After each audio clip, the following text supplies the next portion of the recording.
అయితే హెయిర్ మనకి రూట్ లెవెల్‌లో మనకు పెరుగుతుంది గదా! అక్కడ హెయిర్ బల్బ్ అంటున్నాము. హెయిర్ బల్బు అంటే హెయిర్ ఫ్యాక్టరీ, హెయిర్ తయారయ్యే ప్రాంతం అనుకుందాం. దాని పైన భాగము హెయిర్ ఫాలికల్. హెయిర్ ఫాలికల్ పక్కనే మనకు ఒక గ్లాండ్ ఉంటుంది చిన్నది. ప్రతి ఫాలికల్ పక్కన ఆయిల్ గ్లాండ్ అనమాట. ఈ గ్లాండ్ నుంచి ఆయిల్ ఉత్పత్తి అవుతుంది. అది స్కాల్ప్‌కి చేరుతుంది. అంటే ఇదంతా మాయిశ్చరైజేషన్ కోసం, అంటే బయట నుంచి ఎండకు, వానకు జుట్టు గానీ, లేకపోతే స్కాల్ప్ గానీ, లేకపోతే వేడి బ్యాలెన్స్ చేయడానికి గానీ శరీరం జరుపుకునే ప్రక్రియ అనమాట ఇది. అయితే హార్మోనల్ ఇంబాలెన్స్ వల్ల కావచ్చు, రకరకాల ఇష్యూస్ వల్ల, అంటే తీసుకునే ఫుడ్ వల్ల కావచ్చు, వీటన్నిటి వల్ల, కొన్ని జీన్స్ వల్ల కావచ్చు, ఆయిల్ అనేది ఒకసారి ఎక్కువ ఉత్పత్తి జరుగుతుంది, లేదంటే తక్కువ ఉత్పత్తి జరుగుతుంది.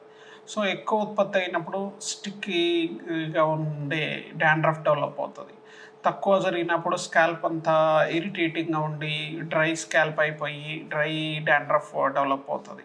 సో ఇలా మనకి చెమట ఉత్పత్తి అయినప్పుడు చెమట ద్వారా వచ్చే న్యాచురల్ డాండ్రఫ్ ఉంటుంది. సో ఇవన్నీ కాకుండా ఇంకేమన్నా ఫంగల్ ఇన్ఫెక్షన్స్ వల్ల కానీ వచ్చే డాండ్రఫ్లు వేరుంటాయి. తర్వాత ఇప్పుడు ఆటో ఇమ్యూన్ డిసీజులు అంటే సోరియాసిస్ వల్ల వచ్చే డాండ్రఫ్ వేరే రకంగా ఉంటుంది.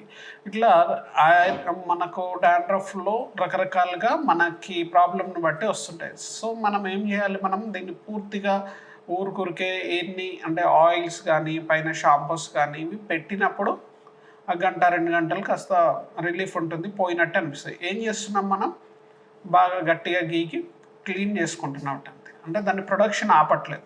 సో ఇక్కడ మనం ఏం చేయాలి? ఈ డాండ్రఫ్ అనేది గనుక మనం పూర్తిగా తగ్గించుకోవాలి అంటే, మనం రూట్ లెవెల్‌లో ఆ ప్రాబ్లమ్ ఎందుకు అవుతుంది, ఏమవుతుంది అనేది కొంచెం స్టడీ చేసి, ఆ రూట్‌కి తగ్గ కాజ్ అంటే హార్మోనల్ ఇంబాలెన్స్ కానీ, లేకపోతే స్కాల్ప్ ఇన్ఫెక్షన్స్ ఉన్నా కూడా, ఇలాంటివన్నీ కూడా మనం కరెక్ట్‌గా రూట్ లెవెల్‌లో ట్రీట్మెంట్ చేస్తే పర్ఫెక్ట్‌గా డాండ్రఫ్ అనేది కంప్లీట్‌గా తగ్గిపోతుంది. దీనికి సంబంధించి ఆయుర్వేదంలో చాలా మంచి, అంటే ఇంటర్నల్‌గా తీసుకోవడానికి మంచి శక్తివంతమైన ఔషధాలున్నాయి. ఎక్స్‌టర్నల్‌కి కూడా శక్తివంతమైన ఔషధాలున్నాయి.